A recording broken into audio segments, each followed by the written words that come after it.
I want to talk about something real quick, and that is this phenomenon. That might be a strong word. Uh, this epidemic, another strong word.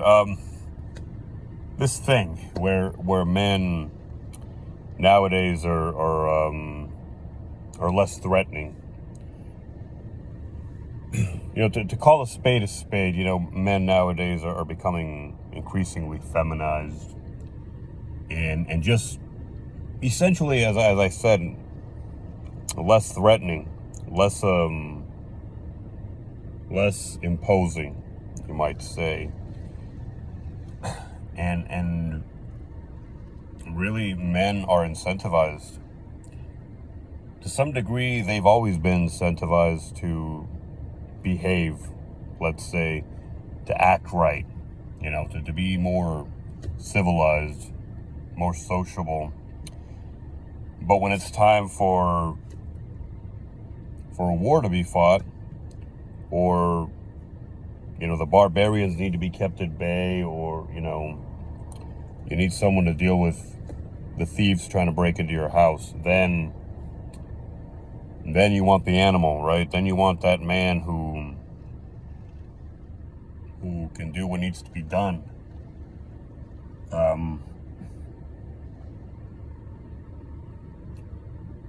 Unfortunately, you can't have both. As you build a society where men are increasingly being marginalized for being men. Yeah, I know that carries a lot of negative connotations. I know that protector inside every one of us, I'm referring to men mostly, is not always a perfect being. Is not always some kind of gentle and pure soul. I mean, it can get a little dark.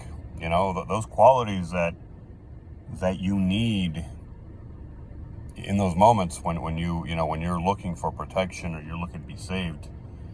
Those qualities are not supposed to be gentle and pure and kind. But I understand. We don't want men who are dangerous. The very men that we, or the very reason we call on men, right, to be protected is because other men have become dangerous. I understand that, but we have to be careful about building a society of soft men who aren't willing to do what needs to be done when it needs to be done, just because we're not comfortable with them having those capabilities all the time, or having those instincts, you might say. We don't get to pick and choose. You want to make your men soft. First world countries,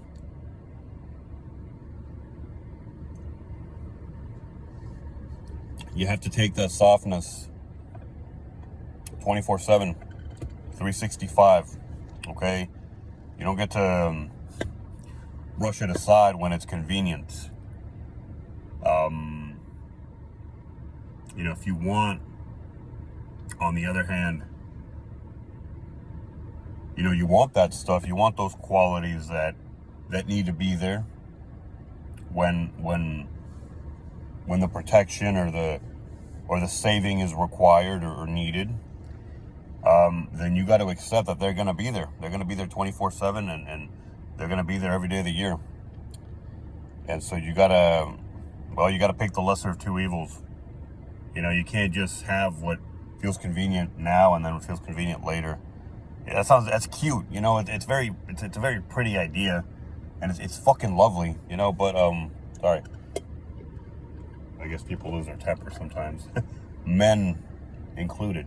It's been known to happen. I've seen it. I saw it at work a couple times today. This shit happens. I'm sorry. Live with it. It's a very pretty and very idealistic scenario, right? To have what you want when you want it, right? Have it your way, right? McDonald's is fucking lovely. It's fantastic. They provide a lot of convenience, but you pay a heavy price for it. You know what I'm saying? Like you You kind of see where I'm going with this. You pay for the convenience, if you can even get it, right? Is McDonald's, Taco Bell, McDonald's, are they convenient, really? I mean, look at what they're doing to you. Look at what they're doing to your body, right? If you pay attention, I mean, you don't even have to, we all know.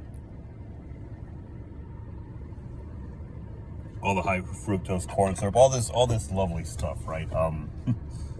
Back to my point.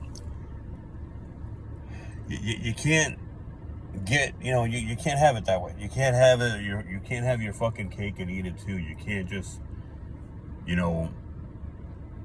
have that big bad wolf ready to save you, and then just throw him in a cage when that works for you. It doesn't work that way. You take it wholesale. You take one all the time, or you take the other all the time, and that requires some grit. It requires making some tough choices, being decisive. Which one do you want? Pick. Have some stones, have some decisiveness, some prioritize properly. Which is truly the lesser of two evils. Yeah, they both have negative, they both have downsides.